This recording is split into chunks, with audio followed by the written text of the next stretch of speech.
Monday diet start பண்ணுறீங்களா, Thursday seat பண்ணுறீங்களா, வை அப்படின்னு தெரிஞ்சுக்கணுமா? ஆக்சுவலாக மண்டே வந்து ஃபுல் மோட்டிவேஷன் வில் பவரோட டயட்டை ஸ்டார்ட் பண்ணுறோம். தேர்ஸ்டே இன்னைக்கு ஒரு நாள் தானே, இந்த ஒரு மீல் தானே அப்படின்னு சொல்லி சீட் பண்ணுறதுக்கு நிறைய சான்சஸ் இருக்கு. ஸோ இது ஏன் நடக்குது அப்படின்னா, வெறும் மோட்டிவேஷன் வில் பவர் மட்டும்தான் காரணமா அப்படின்னா இல்லை. இதுக்கு இன்னொரு காரணமும் இருக்கு.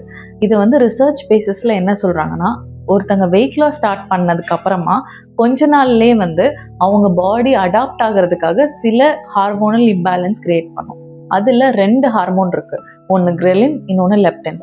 இந்த லெப்டினுங்கிறது வந்து நம்ம சாப்பிட்டுட்டு நமக்கு போதும் அப்படிங்கிறத இன்டிமேட் பண்ணக்கூடிய ஒரு ஹார்மோன். பட் அந்த ஹார்மோன் கம்மியாக செக்ரேட் ஆக ஆரம்பிக்கும் நீங்கள் டயட் ஸ்டார்ட் பண்ணி வெயிட் லாஸ் ஸ்டார்ட் ஆனதும். அதே மாதிரி உங்களோட ஹங்கர் பாத்வேஸ் வந்து ஸ்டிமுலேட் ஆக ஆரம்பிக்கும். அதிகமாக ஹங்கர் இருக்க மாதிரி ஃபீல் ஆகும். ஸோ இந்த ப்ராசஸ் வந்து ரொம்ப ரொம்ப நார்மல் தான். நீங்கள் டயட் ஸ்டார்ட் பண்ணி வெயிட் லாஸ் பண்ண ஆரம்பிச்சிட்டிங்கன்னா, இந்த ப்ராசஸ் நடந்துச்சுன்னா உடனே பயப்பட வேண்டாம்.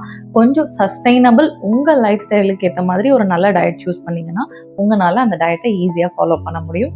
ஸோ வைஸை சூஸ் பண்ணுங்கள். அட் லம் roots, traditional wisdom meets evidence-based care.